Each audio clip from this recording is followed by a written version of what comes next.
हरे कृष्णा। तो आज से हम प्रति रविवार प्रारंभ करने जा रहे हैं श्री भक्ति सिद्धांत वैभव, जो परम पूज्य भक्ति विकास स्वामी महाराज उन्होंने ये इसकी रचना की है ना। और इसमें हम जो श्री प्रभुपाद जी की गुरु महाराज हैं उनकी लीलाओं के बारे में, उनकी लेखनी के बारे में और उनकी वाणी के बारे में, है ना, उसको जानने का प्रयास करेंगे। एक हमारी जो एक बहुत ही एक छोटी सी बुद्धि है, छोटी सी इंद्रियां हैं, उसके माध्यम से हम भक्तों को, खासकर विशेषता ऐसे भक्त जो स्वयं गोलोक वृंदावन से आए हैं और चैतन्य महाप्रभु का संदेश फैलाने आए हैं, उनको समझना बहुत ही कठिन है। जब तक हम सही चेतना में और शरणागति के भाव के बिना अगर हम इसको समझना चाहेंगे तो बहुत सारी सूचनाएं हम ले सकते हैं, है ना। जैसे श्रीमद् भागवतम है, तो श्रीमद् भागवतम की जो बहुत सारी वृत्तांत हैं लोगों को पता होता है, लेकिन फिर भी क्या है, वो भगवान की भक्ति में या सेवा में प्रवृत्त नहीं होते हैं। उसी तरह से ये हमारे जो हम जो चर्चा करेंगे, प्रवचन करेंगे, ये कोई जस्ट एक इन्फॉर्मेशन नहीं है, एक सूचना नहीं है, है कि उन्होंने इस समय ये किया, इस समय ये किया, ऐसा किया, है ना। ऐसे बहुत सारी आत्मकथाएं होती हैं, है ना, बायोग्राफीज होती हैं। गांधी जी की बायोग्राफी है कि उन्होंने शुरू जन्म से लेकर मृत्यु तक अलग अलग चीज़ें किया, इस सन में ये किया, इस सन में ये किया। तो ये हमारी चर्चा का विषय नहीं है ना। तो हम प्रयास करेंगे जो परम पूज्य भक्ति विकास महाराज उन्होंने इस पुस्तक में जो लिखा है उसको दोहराने का, है ना। और बीच बीच में कुछ ऐसी जगह जहाँ पर उसको समझाने की आवश्यकता होगी, है ना, तो उसमें भी हम देखेंगे। तो आज हम प्रस्तावना से प्रारंभ करते हैं, है ना, भूमिका, है ना। तो महाराज बता रहे हैं इसमें कि जब उन्होंने मंदिर ज्वाइन किया, फुल टाइम ज्वाइन किया लंदन में ब्यूरी प्लेस मंदिर में, तो उनका एक अनुभव था कि जो गुरु शिष्य परंपरा जो सामने रखी हुई है ना, उसमें जो भक्ति सिद्धांत सरस्वती ठाकुर हैं उनको जब देखा, है ना, तो एक बहुत ही गंभीर उनकी दृष्टि है ना। एक गंभीर रूप से वो बैठे हुए हैं, है ना।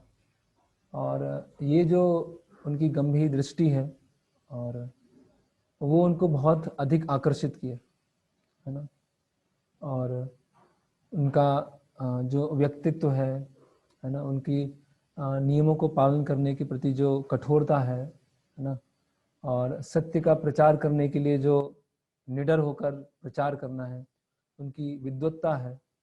और श्री चैतन्य महाप्रभु और श्री श्री राधा कृष्ण की जो अनन्य भक्ति है ना, वो जब हम भक्ति सिद्धांत सरस्वती ठाकुर के बारे में सुनते हैं तो हर व्यक्ति, कोई भी व्यक्ति है, कम से कम कुछ स्तर तक तो वो उनसे प्रभावित हुए बिना नहीं रह सकता है ना। जैसे श्रील प्रभुपाद बताते हैं कि जो डिसाइपल होता है, जो शिष्य होता है, वो गुरु का क्या होता है, एक्सटेंशन होता है, गुरु का एक्सपांसन होता है ना।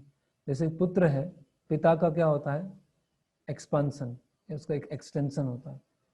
तो जो पुत्र में गुण होते हैं वही पिता में गुण होते हैं, है ना।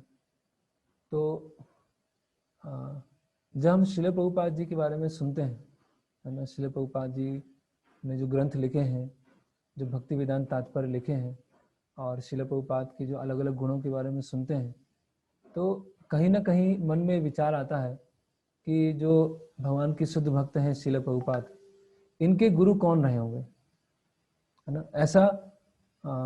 ऐसे कौन है जिनके गुरु जिनके शिष्य हैं वो श्रील प्रभुपाद। श्रील प्रभुपाद इतने महान है ना, उनकी महानता का वर्णन करना या उनकी महानता का एक बूंद को भी जानना, वो भी क्या है, बहुत मुश्किल है। तो ऐसे महान व्यक्ति, महान भक्त जो श्रील प्रभुपाद हैं, उनके जो गुरु हैं वो कितने महान होंगे। तो एक स्वाभाविक रूप से एक जिज्ञासा होती है, एक उत्सुकता होती है ना, कि श्रील प्रभुपाद के जो गुरु हैं उनके बारे में भी जानने का प्रयास किया जाए, है ना। अभी हम देख सकते हैं श्रील प्रभुपाद ने जैसे कहा कि भगवत धाम जाने के लिए जो भी आवश्यक है, जो भी ज्ञान की आवश्यकता है, वो मेरी पुस्तकों में दी है ना। मेरे भक्ति वेदांत तात्पर्य हैं उसमें ये दिया गया है, ठीक है। तो अभी हमें अलग से भक्ति सिद्धांत सरस्वती ठाकुर उनको जानने की फिर क्या आवश्यकता है, या उनके जो प्रवचन हैं, उनके जो लेखन है, या उनके जो पास टाइम्स हैं, उनकी जो लीलाएं हैं, उसको फिर जानने की क्या आवश्यकता है, प्रश्न उठ सकता है ना। प्रभुपाद जी ने ये बार बार रिपीट किया है कि आपको भगवत धाम जाने के लिए जो भी आवश्यक है वो मेरी पुस्तकों में दिया है। तो अलग से फिर इस पर चर्चा करने की क्या आवश्यकता। तो इसके बारे में यहाँ पर महाराज समझा रहे हैं कि जो सभी आचार्य होते हैं उनका जो मैसेज होता है, उनका जो संदेश होता है, वो समान होता है ना, उसमें कोई अंतर नहीं होता। लेकिन विशेष जो परिस्थितियां जब बनती है या माया की एक विशेष वातावरण बनता है, उस समय शास्त्रों के ज्ञान को किस तरह से व्यवहारिक रूप से लगाया जाए और उस माया का पर्दाफाश किया जाए, तो अलग अलग आचार्य अलग अलग समय पर ये करते हैं, है ना। तो जैसे प्रभुपाद बोलते थे, old wine in new bottle, है ना, वही संदेश है, उस संदेश में किसी भी तरह का कोई अंतर नहीं है ना। तो अगर हम श्रील प्रभुपाद जी की पुस्तकें पढ़ रहे हैं और जो भी हमें आवश्यक है उसमें मिल रहा है, तो अगर भक्ति सिद्धांत सरस्वती ठाकुर उनके बारे में पढ़ेंगे तो उनकी शिक्षाएं और प्रभुपाद जी की शिक्षाओं में कोई अंतर नहीं है। तो ऐसा नहीं कि कई लोग बोलते हैं कि अगर हम ये पढ़ेंगे तो हम संशय में आ सकते हैं, कंफ्यूज हो जाएंगे। नहीं, इससे हमें श्रील प्रभुपाद जी की पुस्तकें हैं उसके प्रति और प्रशंसा बढ़ेगी कि श्रील प्रभुपाद जी किस तरह से गुरु शिष्य परंपरा को एज इट इज फॉलो कर रहे हैं, अपने गुरु महाराज को एज इट इज फॉलो कर रहे हैं, है ना। तो हर आचार्य जो उस समय की विशेष परिस्थिति होती है ना, उस समय जो माया का एक विशेष प्रभाव होता है, उसको कैसे दूर करते हैं शास्त्रों के माध्यम से, है ना। जैसे मान लीजिए एक पेपर है ना, पेपर पे एक निबंध लिखा हुआ है ना, बहुत बड़ा एक निबंध है, ठीक है। तो एक व्यक्ति लेंस लेके आया, है ना, तो लेंस से वो उस पेपर को पढ़ रहा है। तो जब वो लेंस से पेपर को पढ़ रहा है तो उसको एक लाइन है वो पूरी तरह से क्या हो रही है, उभर के आ रही है, ठीक है।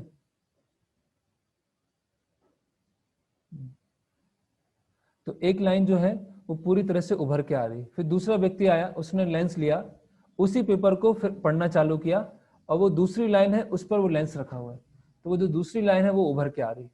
तीसरा व्यक्ति आया, उसे तीसरी लाइन पर ज्यादा जोर दिया, उस पर रखा हुआ। अभी एक ही निबंध है लेकिन अलग अलग व्यक्ति उस लेंस को लेकर, है ना, अलग अलग लाइन पर जोर दे रहे हैं, है ना। तो उसी तरह से जो वैष्णव आचार्य होते हैं, जब उस समय की जो देश काल परिस्थिति, उस समय किस तरह से जो शुद्ध ज्ञान है ना, उस ज्ञान में कोई फेरबदल किए बिना किस तरह से उन्होंने प्रस्तुत किया, ये जानना जरूरी है ना। क्यों जरूरी है? जैसे अभी हम श्रील प्रभुपाद जी के आंदोलन में जुड़े हैं, है ना। आगे चल के 50 साल के बाद, 100 साल के बाद कुछ माया का नया प्रभाव आता है, तो हमें लग सकता है कि श्रील प्रभुपाद जी ने जो प्रचार करने का तरीका बताया है, हो सकता है वो सही नहीं है, हमें कुछ नया चीज निकालना पड़े। नहीं, ऐसा नहीं। श्रील प्रभुपाद जी ने जो सिद्धांत बताए हैं वो हमेशा, है ना, वो इटर्नल ट्रूथ है। अभी उन विशेष परिस्थितियों में उनको कैसे लागू किया जाए वो हमें समझना पड़ेगा। तो जब हम पूर्ववर्ती आचार्यों को पढ़ते हैं तो हम कंफ्यूज नहीं होते हैं और श्रील प्रभुपाद के प्रति हमारा जो प्रशंसा है, एप्रिसिएशन और बढ़ता है ना। तो जो गुरु है, गुरु तत्व है वो एक ही है, गुरु तत्व है ना, गुरु तत्व जो है एक ही है, लेकिन वो जैसे यहाँ बताया गया है, all acharyas deliver the same message but with differing style and emphasis. तो सभी आचार्य एक ही समान संदेश देते हैं, लेकिन उनकी जो पद्धति है या उनका जो बल जोर देना है उसमें थोड़ा सा अंतर हो सकता है। No Guru is self made, कोई भी जो गुरु है सेल्फ मेड नहीं होते, but is dependent on and to be understood in terms of परंपरा ही रिप्रेजेंट्स। ये परंपरा के ऊपर निर्भर होते हैं और पूरी परंपरा का क्या एक ज्ञान है उसको प्रेजेंट करते हैं, है ना। तो एक जैसे भक्ति सिद्धांत सरस्वती ठाकुर ने एक गीत लिखा है जिसमें ब्रह्मा हुईते चतुर्मुख होए कृष्ण सेवन मुख, वहां से लेकर ब्रह्मा जी से लेकर अभी तक पूरी गुरु शिष्य परंपरा के बारे में बताया गया। तो उसमें एक लाइन आता है जिसका अर्थ है परंपरा जानो भालो मते। तो हमें जो परंपरा है उसको बहुत अच्छी तरह से समझना है ना। गौरांगेरा निज वंश, है ना, ये हमारी वंश है, ये वास्तविक वंश परंपरा है ना। एक सेमिनल होती है, एक पारिवारिक, कि हमारे इस परिवार में जन्म हुआ है, उससे पहले पिताजी, फिर दादाजी, फिर और ऊपर जाते जाएंगे, है ना, वो ब्रह्मा जी तक लेने जाती, सेमिनल डिसेंडेंट्स। लेकिन ये जो गुरु शिष्य परंपरा होती है वो वास्तव में हमारा वो वास्तविक परंपरा है ना, वास्तविक हमारा वंश है। तो गौरांगेरा निज वंश, चैतन्य महाप्रभु का निज वंश है। तो इसलिए जो भक्ति सिद्धांत वाणी है वो भी समझने की आवश्यकता है ना। क्या क्या कारण है, इससे प्रभुपाद जी के प्रति प्रशंसा और बढ़ेगी, उससे हमें स्पष्टता और आएगी, और साथ साथ आगे चल के कुछ ऐसी परिस्थिति आती है तो श्रील प्रभुपाद जी के दिए हुए निर्देशों को किस तरह से हम सही तरह से लगा सकें, उसमें समझौता किए बिना वो हम सीख पाएंगे, है ना। फिर जैसे यहाँ पर महाराज समझा रहे हैं कि जो पाश्चात्य जगत है उसमें बार बार इस चीज को बोला जाता है, God is great, God is great, भगवान महान है, भगवान महान है ना। लेकिन भगवान कैसे महान है, भगवान क्यों महान है, भगवान है कौन, इसको समझने पर जोर नहीं दिया जाता, ठीक है। उसी तरह से हम बोलें कि हमारे गुरु महान है ना, गुरु महान है, गुरु महाराज की जय, गुरुदेव की जय, जय प्रभुपाद, जय गुरुदेव। लेकिन वो गुरु कैसे महान है, गुरु क्यों महान है, गुरु क्या संदेश दे रहे हैं, है ना, गुरु किस संदेश को रिप्रेजेंट कर रहे हैं, वो समझना जरूरी है। नहीं तो क्या हो जाएगा, एक पर्सनैलिटी कल्ट बन जाएगा। पर्सनैलिटी कल्ट मतलब जैसे बाहर हम देखते हैं बहुत सारे अलग अलग गुरु हैं, है ना, जगत गुरु हैं, श्री श्री हैं, उनका एक पर्सनैलिटी कल्ट है कि सब आकर्षित है उनकी पर्सनैलिटी से, है ना। लेकिन जो गुरु शिष्य परंपरा है वो पर्सनैलिटी कल्ट नहीं है। वो क्या है, जब हम आचार्यों के वाणी को और उनके आचार को, आचार और विचार, इनको हम समझते हैं तब हम समझ पाते हैं कि वो कितने महान हैं। केवल भगवान को महान बोलने से नहीं होगा, जानना पड़ेगा भगवान कैसे महान है। उसी तरह से गुरु को केवल महान हम बोलेंगे और हम समझेंगे नहीं तो वो क्या हो जाएगी, एक कोरी प्रशंसा हो जाएगी, वो वास्तविक प्रशंसा नहीं है ना। तो फिर यहाँ आगे महाराज बता रहे हैं, जैसे मैंने बताया कि एक जो शिष्य है वो गुरु का क्या होता है, एक्सटेंशन होता है, उसका एक्सपांसन होता है ना। तो श्रील प्रभुपाद है ना, अब श्रील प्रभुपाद नित्य सिद्ध महाभागवत है ना। लेकिन श्रील प्रभु एक दूसरे दृष्टिकोण से देखा जाए तो श्रील प्रभुपाद को किसने एम्पावर किया, श्रील प्रभुपाद ने किससे आध्यात्मिक ज्ञान लिया, किनसे दीक्षा लिया है ना। जैसे हम देखते हैं कि कोई स्टूडेंट है, बहुत अच्छा स्टूडेंट है, है ना, बहुत आज्ञाकारी है और बहुत विद्वान है ना, विनम्र है, तो हमें तुरंत क्या स्मरण आता है कि इनके गुरु कौन है, इनके कितने अच्छे गुरु होंगे, कि कितने इनके इतने अच्छे शिष्य हैं, है ना। तो शिष्य के द्वारा हम समझ सकते हैं कि गुरु कैसे होंगे, है ना। जैसे पुत्र के द्वारा हम समझ सकते हैं कि पिता कैसे होंगे कुछ हद तक, उसी तरह से शिष्य के माध्यम से हम गुरु को समझ सकते हैं। तो जब हम प्रभुपाद जी के बारे में पढ़ते हैं तो स्वाभाविक रूप से एक जिज्ञासा होगी कि प्रभुपाद जी के गुरु कौन है ना, उनके बारे में मुझे जानना है ना। तो उनके बारे में जानने से, उनकी वाणी जानने से श्रील प्रभुपाद प्रसन्न होंगे, है ना। तो अभी ये जो पुस्तक है भक्ति सिद्धांत वैभव, ये इसका जो कंपाइलेशन है, इसकी रचना किस तरह से हुई उसके बारे में महाराज कुछ बता रहे हैं, तो वो थोड़ा सा हम देखते हैं। ये रचना, इसकी कंपाइलेशन, इसकी आवश्यकता क्यों है, क्योंकि जो भगवान के, और एक महत्वपूर्ण बात यह है कि जिन्होंने इस प्रभुपाद जी के आंदोलन में कुछ समय से हैं और प्रभुपाद जी की बुक्स पढ़ी हैं, काफ़ी कुछ बुक पढ़ी हैं, वही इस पुस्तक को समझ पाएंगे, है ना। क्योंकि ऐसी कई चीज़ें आएंगी, अगर हमें आधारभूत ज्ञान स्पष्ट नहीं है, तो अगर आप प्रवचन को सुनेंगे या फिर पुस्तक को पढ़ेंगे तो भ्रमित भी हो सकते हैं, संशय भी आ सकता है ना। तो अच्छा है कि जिन्होंने प्रभुपाद जी की काफ़ी हद तक बहुत सारी पुस्तकें पढ़ी हैं, वो ही इस पुस्तक को उनके जो जिनके वो गाइडेंस में उनसे पूछ कर वो पढ़ सकते हैं। तो भगवान के जो शुद्ध भक्त होते हैं वो कुछ करते हैं, है ना।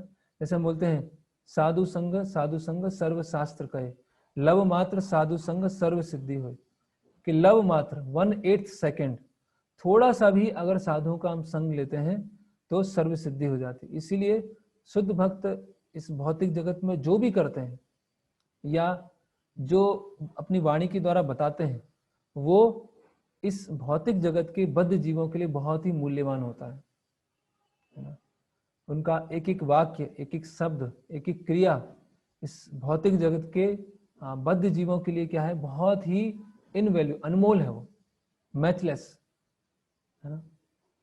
तो इस पुस्तक की लिखना कैसे प्रारंभ हुआ, जो परम पूज्य भक्ति विकास महाराज हैं, तो बंगाल में और बांग्लादेश में जब प्रचार करते थे, है ना, 1970 के दशक और 1980 के दशक में, तो भक्ति सिद्धांत सरस्वती ठाकुर के बहुत सारे जो प्रत्यक्ष रूप से शिष्य थे, उनके द्वारा बहुत सारे वृत्तांत सुनने को मिले, है ना।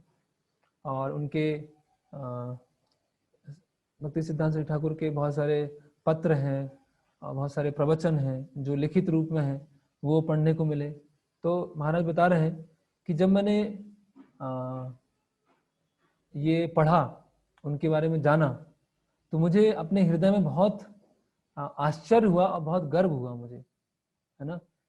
गर्व इसीलिए हुआ कि मैं कितने महान जो गुरु शिष्य परंपरा उससे जुड़ा हुआ, है ना। इतने महान महान आचार्य हैं भक्ति सिद्धांत सरस्वती ठाकुर, उनके गुरु, मतलब उनके माध्यम से मैं इस परंपरा में जुड़ा हूँ, तो एक बहुत गर्व का अनुभव हुआ, है ना। जैसे हम भौतिक समाज में देखते हैं कि कोई प्रधानमंत्री है या कोई प्रतिष्ठित पोस्ट पर है, तो उसके परिवार वाले गर्व अनुभव करते हैं।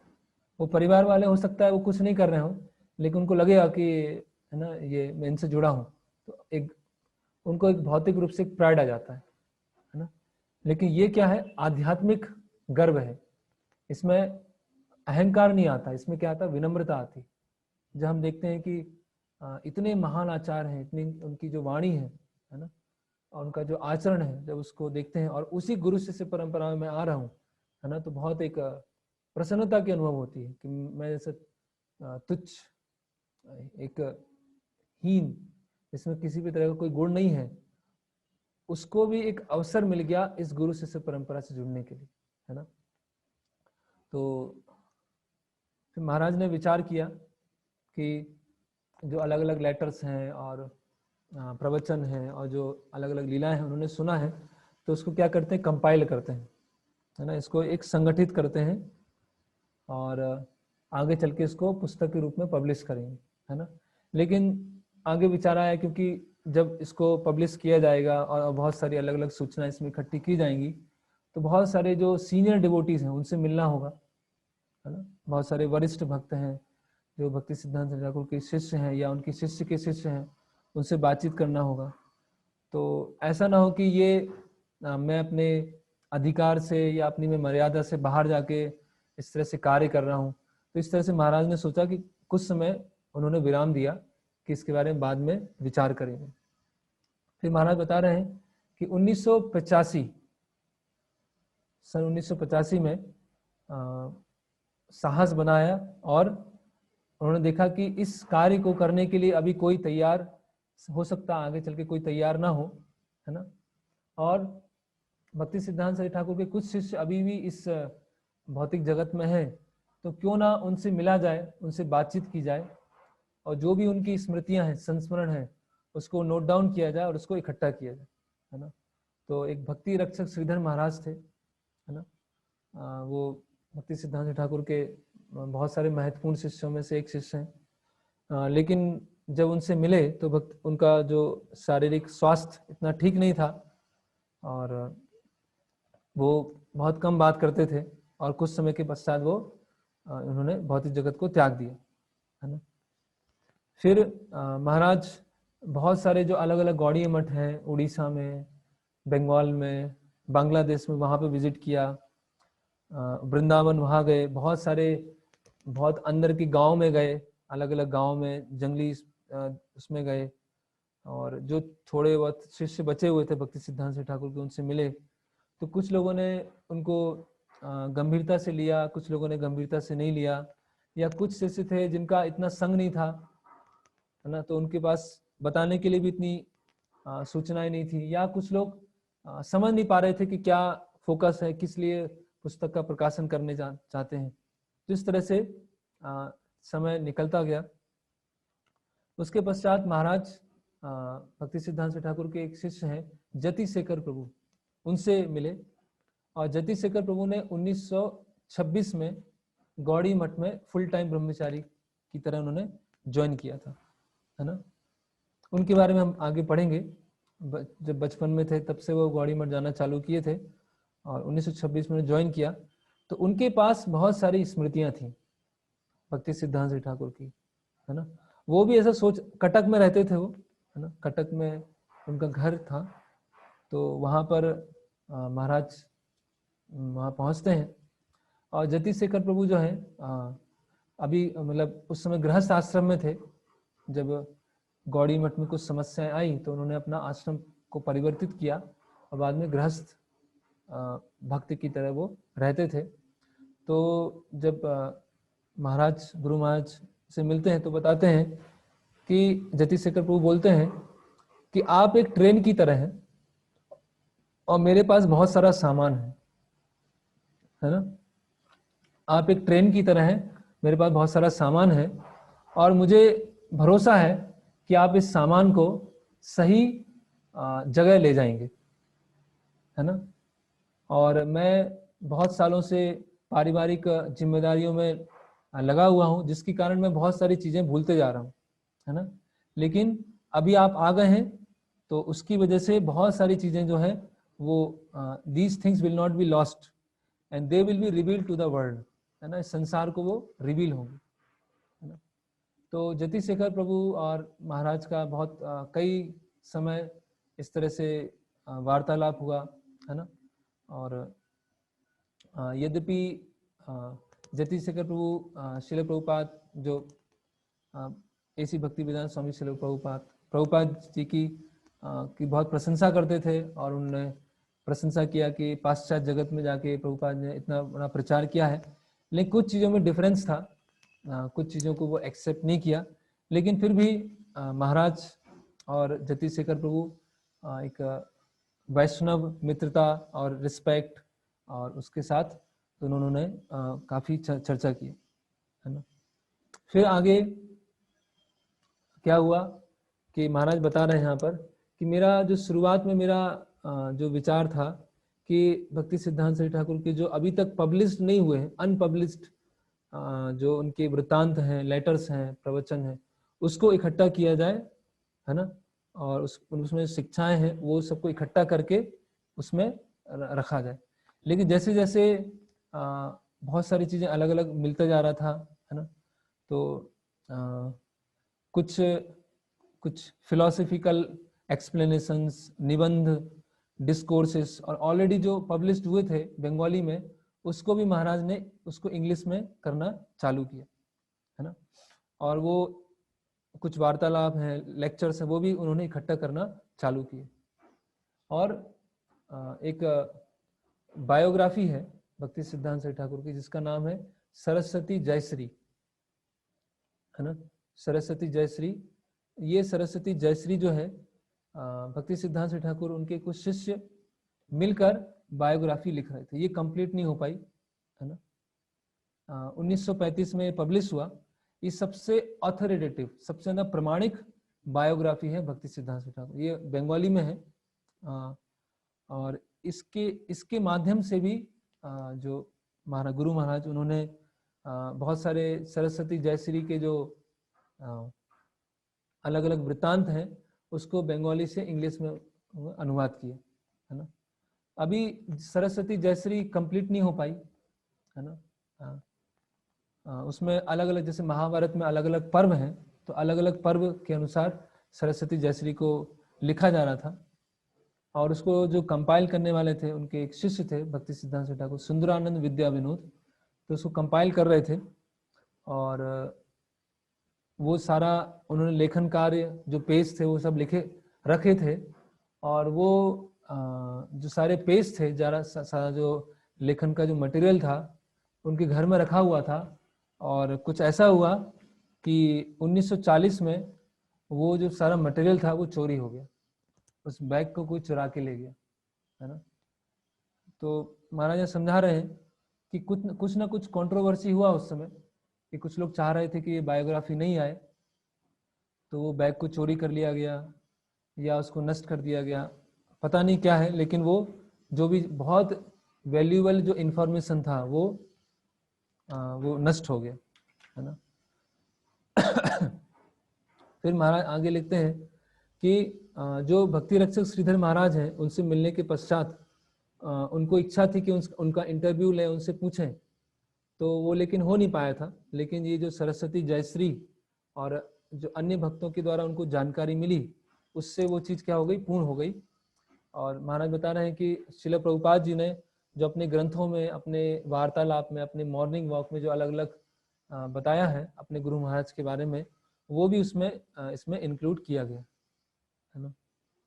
फिर आगे और बढ़ता है तो महाराज बता रहे हैं कि मुझे ऐसा लगता था कि कुछ समय के बाद ही ये कार्य पूरा हो जाएगा, है ना, और ये बुक प्रकाशित हो जाएगी।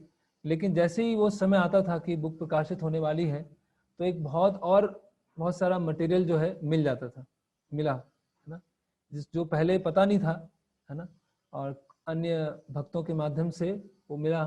फिर उस पर भी रिसर्च करना, है ना, उसको भी अगर अन्य भाषा में है तो उसको अनुवादित करना, अंग्रेजी में उसको प्रूफ रीडिंग करना। महाराज बता रहे हैं कि एक रशियन डिसाइपल थे भक्ति सिद्धांत सरस्वती ठाकुर के, एक शिष्य थे भक्ति प्रमोद पुरी महाराज, वीपी पुरी महाराज, उनके शिष्य थे, एक रशियन शिष्य थे। तो उन्होंने महाराज के साथ मिलकर बहुत ज़्यादा सहायता किया, है ना, और कई वीक बैठकर टेक्स्ट पढ़ना, उसमें अपने सजेशंस देना, स्पष्ट करना, मटेरियल देना, फोटोज, अलग अलग फोटोज देना, इस तरह से उन्होंने दिया, है ना। तो ये पूरी एक हिस्ट्री है कि कैसे ये जो पुस्तक है वो, मतलब ये पूरा जो कार्य है पुस्तक के रूप में आया। फिर हम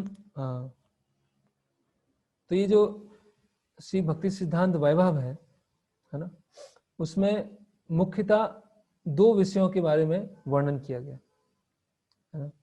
2 विषय क्या है, विलास और वाणी, है ना, विलास और वाणी।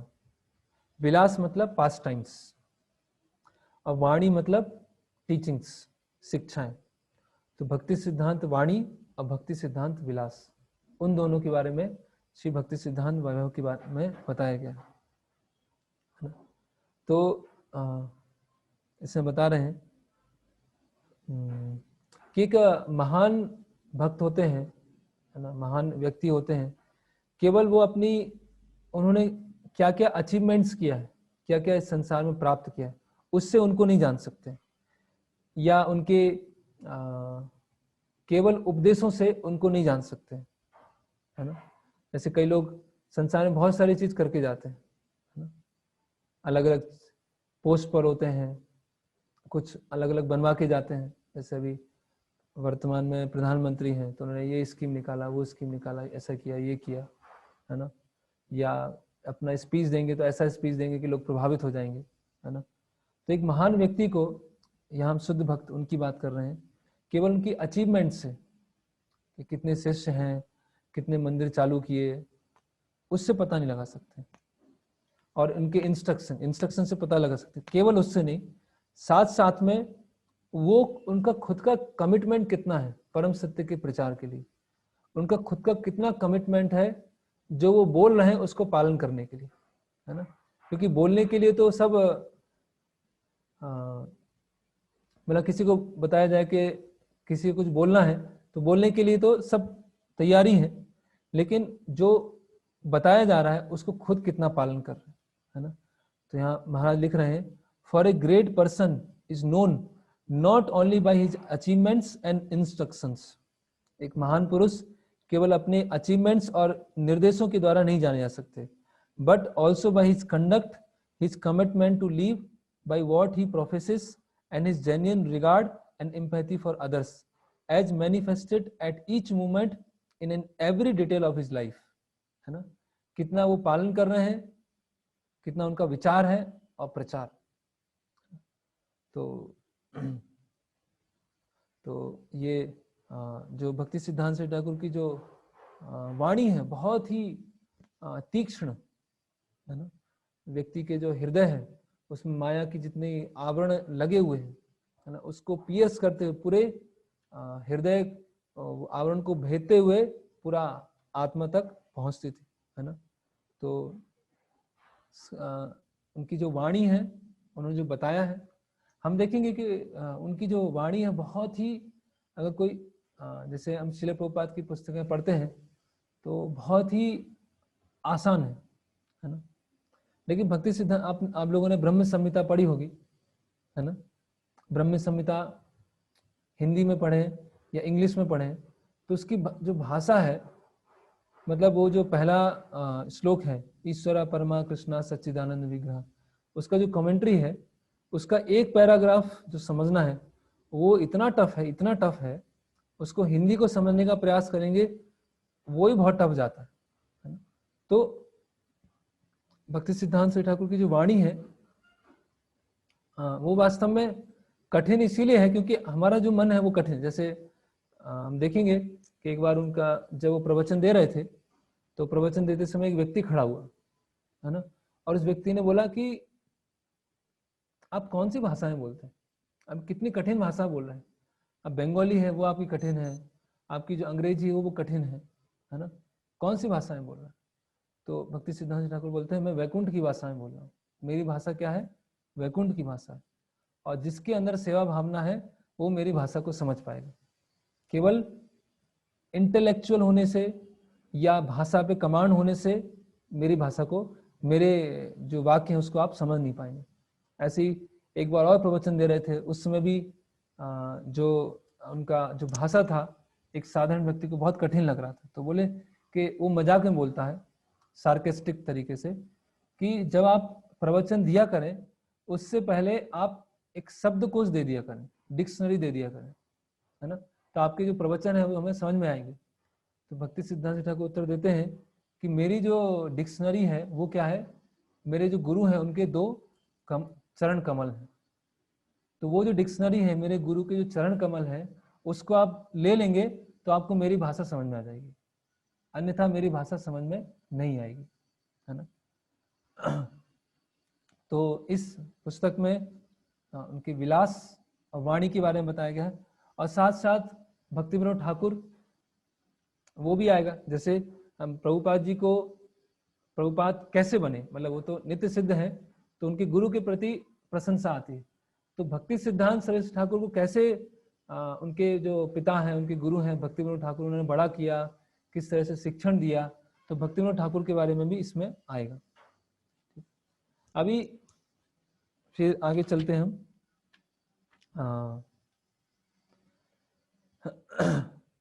कई बार ऐसा होता है कि जब किसी प्रवचन में बहुत सारी स्टोरियां होती हैं, बहुत सारे वृत्तांत होते हैं, तो लगता है कि हाँ बहुत नेक्टर था, नेक्टेरियन लेक्चर। एक श्रीमद् भागवतम पर कंडेंस फॉर्म में एक कहीं बुक आई है, इस्कॉन में है, बाहर है, कहीं पर देखा था, तो उसमें लिखा है नेक्टर फ्रॉम श्रीमद् भागवतम। तो वो नेक्टर फ्रॉम श्रीमद् भागवतम में क्या है, सारी स्टोरीज है, उसके पीछे जो तत्व ज्ञान है या भक्ति वेदांत तात्पर्य है वो नहीं है। तो क्या लगता है, स्टोरी सुनना बहुत नेक्टर है, लेकिन फिलॉसफी की चर्चा करना, तत्व ज्ञान की चर्चा करना, वो क्या है, बहुत ड्राई है ना। तो अगर हम केवल स्टोरीज पे ध्यान देंगे और फिलॉसफी को नहीं समझेंगे, है ना, तो भक्ति सिद्धांत श्री ठाकुर को समझना, उनके गुणों के बारे में समझना, उनकी क्रिया को समझना बहुत कठिन, वो नहीं समझ पाएंगे, है ना। जैसे दो तरह, एक वाणी होती है, एक वपु होता है, दोनों महत्वपूर्ण है ना, लेकिन जो वाणी है वो वपु से अधिक महत्वपूर्ण है। क्यों? क्योंकि वपु जो हम आंखों से देख पाएंगे गुरु को, है ना, वो हम देख नहीं पाएंगे, मतलब हम सामने होते हुए भी नहीं देख पाएंगे, है ना, लेकिन कानों के द्वारा, वाणी के द्वारा, है ना। तो वाणी सेवा में ही सम्मिलित है वपु सेवा। तो वाणी सेवा, जब उनकी हम कथा को सुनते हैं, उनके तत्व ज्ञान को सुनते हैं, तो फिर हम उनको हम सही रूप से उनकी प्रशंसा कर पाएंगे, उनकी मिशन में जुड़ पाएंगे, है ना, उनके मिशन में भागीदार हो पाएंगे, है ना। फिर हम देखते हैं आगे, महाराज यहाँ बता रहे हैं कि भक्ति सिद्धांत श्री ठाकुर के बहुत अलग तरह के कंट्रीब्यूशन है, योगदान है ना। और महाराज स्वयं लिख रहे हैं कि उनकी जो बंगाली थी इतनी शास्त्रीय थी, क्लिष्ट नहीं थी, बहुत ही शास्त्रीय, और एक सामान्य व्यक्ति जिसका शास्त्रों में ट्रेनिंग नहीं हुआ है उसको समझना बहुत ही मुश्किल था। तो महाराज बता रहे हैं कि उस बंगाली को एग्जैक्टली अंग्रेजी में अनुवाद करना वो बहुत मुश्किल जा रहा था, है ना। उसके लिए केवल भाषा पे कमांड होना या आपकी बुद्धि बहुत तीक्ष्ण होना वो नहीं है, उसके लिए आपको समर्पण चाहिए, है ना, उसके लिए आपको शरणागति चाहिए और प्रार्थना, है ना, प्रार्थना और शुद्ध सेवा भावना होना चाहिए कि मैं जो पूर्ववर्ती आचार्य हैं श्रील प्रभुपाद, उनकी सेवा करना चाहता हूँ। तो उनका जो उसमें भाव है, जैसे प्रभुपाद ने प्रभुपाद जी के जो भगवत गीता है तो क्या लिखे, ट्रांसलेशन एंड परपर्ट। परपर्ट मतलब, परपर्ट का अर्थ क्या है, जो इसमें इसका वास्तव में अर्थ, कमेंट्री नहीं लिखा है प्रभुपाद जी ने कि इस श्लोक पे कमेंट्री है, प्रभुपाद ने क्या लिखा है, परपर्ट। परपर्ट मतलब इसका अंदर का अर्थ, क्या कहना चाह रहे हैं भगवान, क्या कहना चाह रहे हैं। तो उसी तरह से केवल भाषा या विद्वत्ता वो निर्भर नहीं करती, निर्भर क्या करता है, हमारे भगवान के प्रति और गुरु शिष्य परंपरा के प्रति शरणागति क्या है ना। और श्रील प्रभुपाद जी ने वही शिक्षा अपनी पुस्तकों में बहुत ही सरल भाषा में दी है ना, सिंपल फॉर द बिगिनर्स। और जो जिनको बहुत साल हो गए हैं, कई साल हो गए हैं, वो भी प्रभुपाद जी की पुस्तकें पढ़ेंगे तो एकदम आश्चर्यचकित हो जाते कि अरे मैं तो ये तो छूट गया था। नए लोग पढ़ेंगे और बहुत पुराने भक्ति पढ़ेंगे, दोनों के लिए क्या है, एकदम एवर फ्रेश, एवर ग्रीन है वो प्रभुपाद जी की पुस्तकें, है ना। तो इस तरह से हम, ये भाषा का हुआ। फिर हम देखते हैं कि जैसे शास्त्रों को लोग क्या है, जैसे अर्ध कुकुट न्याय है, हम सब जानते हैं।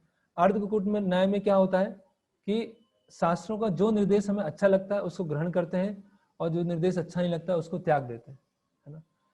उसी तरह से आचार्यों को समझने के लिए, आचार्यों की जो विलास है और आचार्यों की वाणी है उसको समझने के लिए हमें ये अर्धकुकुट न्याय नहीं करना चाहिए कि उनकी ये शिक्षाओं तो सही है और ये शिक्षाएं सही नहीं। जैसे अभी के समय में बहुत प्रचलित है कि श्रील प्रभुपाद ने जो सोशल टीचिंग्स दी हैं, स्त्रियों के बारे में बताया है ना, या वैदिक संस्कृति के बारे में बताया, उसको पालन करने की आवश्यकता नहीं है। प्रभुपाद जी ने जो स्पिरिचुअल इंस्ट्रक्शन दिए हैं उसको पालन करना चाहिए, है ना। तो इस तरह से हम प्रभुपाद जी को नहीं जान पाएंगे यथारूप में। उसी तरह से भक्ति सिद्धांत श्री ठाकुर को हमें उनकी जितना भगवान अनुमति देंगे अपनी कृपा बस, जितना हम जान सकते हैं, तो अगर हम ये अर्धकुकुट न्याय से चलेंगे कि ये सही है, ये तो बहुत ज़्यादा फैनेटिक हो रहा है, बहुत ज़्यादा कट्टर हो रहा है, बहुत ज़्यादा कठोर हो रहा है, ये तो सही नहीं है, तो फिर हम पूर्ण रूप में भक्ति सिद्धांत सरस्वती ठाकुर हैं उनको नहीं समझ पाएंगे, है ना। महाराज फिर इसमें लिख रहे हैं कि जो जेन्युइन डिवोटीज हैं, जो वास्तव में भक्त हैं, जो भक्ति सिद्धांत श्री ठाकुर को समझना चाहते हैं, वो इस पुस्तक को पढ़ के प्रसन्न होंगे। और जो अभक्त हैं या छद्म भक्त हैं, वो इसको पढ़ेंगे तो हो सकता नहीं समझ पाए या निंदा करने लगे, है ना। तो महाराज बोल रहे हैं कि इसमें मुझे किसी तरह की कोई खेद नहीं है ना। इसमें एक तरह से प्रसन्नता ही है कि जो अनधिकारी व्यक्ति है, जो अयोग्य व्यक्ति है, वो उसके हाथ में ये नहीं पड़ा, है ना। जैसे कृष्णदास कविराज गोस्वामी बोलते हैं कि चैतन्य महाप्रभु नित्यानंद प्रभु की जो लीलाएं हैं वो क्या अमृत के समान, है ना। लेकिन जो अभक्त हैं, जो ऊंट के समान अभक्त हैं, है ना, उनको ये लीलाएं समझ में नहीं आएंगी। और उनको ये लीलाएं समझ में नहीं आएगी तो मुझे बहुत प्रसन्नता हो रही है कि अच्छा है कि अन्य अधिकारी लोगों को ये समझ में नहीं आएगा। फिर आगे बढ़ते हैं। तो अभी जो सरस्वती जयश्री है, जो बायोग्राफी लिखी गई भक्ति सिद्धांत श्री ठाकुर के प्रमुख शिष्यों के द्वारा, उस बायोग्राफी में बताया गया है, समय समय पर बार बार इस चीज पे जोर दिया गया है कि भक्ति जो गुरु हैं या शुद्ध भक्त हैं, उनको साधारण व्यक्ति नहीं समझना चाहिए, उनको महान व्यक्ति भी नहीं समझना चाहिए। वो महान से भी महानतम है, मतलब इस संसार का जो महान है वो भी छोटा पड़ जाएगा, है ना। वो शुद्ध भक्त है, मतलब वो इस हमारे जो भौतिक दृष्टिकोण है या भौतिक हमारा जो ब्रेन है उसकी बाउंड्री के अंदर नहीं, उसके बाहर है ना। और सरस्वती जयश्री में ये भी बताया गया है, और ये अतिशयोक्ति नहीं है, वास्तविकता है। इसमें बताया गया है कि अगर किसी व्यक्ति ने कोई भी शास्त्र नहीं पढ़ा, है ना, कुछ भी सुना नहीं, एकदम निपट मूर्ख है, अगर उसने भक्ति सिद्धांत सरस्वती ठाकुर के जीवन के बारे में पढ़ा और सुना, तो भी उसको शास्त्र का पूरा मर्म समझ में आ जाएगा, और उसको अगर वो पालन करता है तो भगवत धाम जा सकता है। भक्ति सिद्धांत सरस्वती ठाकुर का जो जीवन है वो एक क्या है, लिविंग स्क्रिप्चर है, वॉकिंग स्क्रिप्चर, टॉकिंग स्क्रिप्चर, चलते फिरते शास्त्र है, वो जीवंत शास्त्र है। तो वो हम शास्त्र पढ़ते हैं, हम जैसे भगवत गीता पढ़ते हैं, भागवतम पढ़ते हैं और देखते हैं अच्छा ये करना चाहिए, ये नहीं करना चाहिए। अगर हमारी इतनी बुद्धि नहीं है कि हम समझ पाए, तो एक महान भक्त है, उनके चरित्र को देख सकते हैं, अच्छा वो ऐसा कर रहे हैं हम ये करेंगे, वो ऐसा नहीं कर रहे हैं हम ये नहीं करेंगे। तो भक्ति सिद्धांत श्री ठाकुर के जीवन से, उसको पढ़ने से, उसको जानने से शास्त्रों का पूरा सार, एसेंस, डिटेल्स सब कुछ उसमें मिल जाएगा, अब वो भगवत धाम जाने के लिए योग्य होगा। ऐसा उनका जीवन है ना। तो ये हमारा प्रस्तावना आज पूरा आधा पूरा होता है, आधा प्रस्तावना हम अगले रविवार को लेंगे कि कैसे आज तो हमने हिस्ट्री लिया, गुरु तत्व के बारे में समझा, इस पुस्तक की आवश्यकता क्या है उसके बारे में समझा। अभी एक शुद्ध भक्त का जो जीवन होता है उसके बारे में हम समझेंगे। हरे कृष्ण। श्रील प्रभुपाद की जय। भक्ति सिद्धांत सरस्वती गोस्वामी प्रभुपाद की जय। अनंत कोटि वैष्णव भक्तवृंद की जय। निताय गौर प्रेमानंदे। हरि हरि बोल।